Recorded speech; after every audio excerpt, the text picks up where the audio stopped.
అయితే కొన్ని విషయాలను నిజంగా మాట్లాడుకోవాల్సి వచ్చినప్పుడు బహుశా మా వైపు కూడా ఏదైనా ఎక్కడైనా పొరపాటు ఉంది అని అనుకుంటే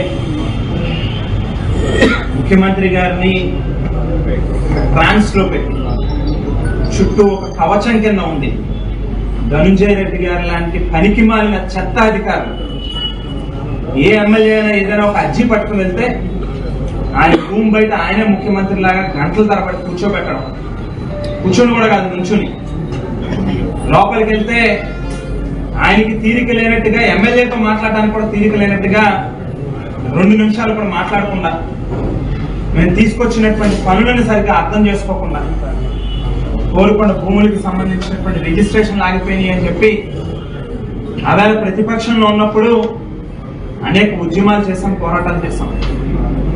ఆ సమస్యకి పరిష్కారం చూపించండి అని చెప్పి ముఖ్యమంత్రి కార్యాలయం దగ్గరికి ధనుంజయ రెడ్డి దగ్గరికి 10 సార్లు తిరిగినప్పుడు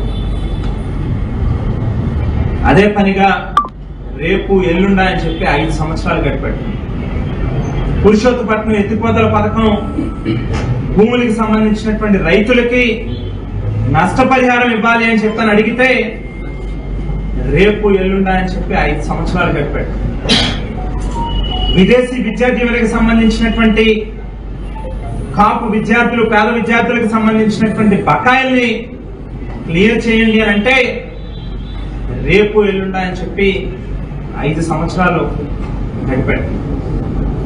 ముఖ్యమంత్రి గారి దగ్గరికి ఏదైనా వెళ్ళి చెబితే ముఖ్యమంత్రి గారు ప్రగాఢమైన నమ్మకంతో, గుడ్డి విశ్వాసంతో ఈ ధనుంజయ రెడ్డి గారిని బయట నుంచి పిలవడం, ఆయనకి చెప్పడం, ఏ కాగితం ఆయన చేతిలోకి వెళ్ళినా అంతే సంగతి.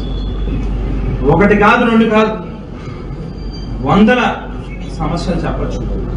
బహుశా కొత్తగా ఎన్నిక కావడం, ఏదో చెయ్యాలి, ప్రజలతో సభాష్ అనిపించుకోవాలనేటువంటి తాపత్రయంతో 1కి 10 సార్లు ప్రతి వారం మంగళవారం విజయవాడకి వెళ్ళడం, సచివాలయం చుట్టూ తిరగడం, ముఖ్యమంత్రి గారి కార్యాలయం చుట్టూ తిరగడం, ధనుంజయ రెడ్డి గారి కాళ్ళ చుట్టూ తిరగడం, తిరిగిన దానికి ఏ అధికారి దగ్గర నుంచి కూడా సరైనటువంటి స్పందన లభించేటువంటి నిజంగా పాపం ముఖ్యమంత్రి గారికి ఉన్నటువంటి కమిట్మెంట్ ఈ రాష్ట్రాన్ని ఏదో గొప్పగా చేయాలి, తండ్రికి మించిన పేరు తీసుకొచ్చుకోవాలని చెప్పి ఆయన పడినటువంటి తాపత్రయం. ఒకే ఒక్క ఉదాహరణ చూడొచ్చు ఆయన తాలూకు నమ్మకం ప్రజల పట్ల. నేను మీకు మంచి చేసి ఉంటే నన్ను మళ్ళీ అవకాశం ఇవ్వండి, నన్ను ఆశీర్వదించండి, నాతో పాటు నడవండి అని చెప్పని అడిగారు.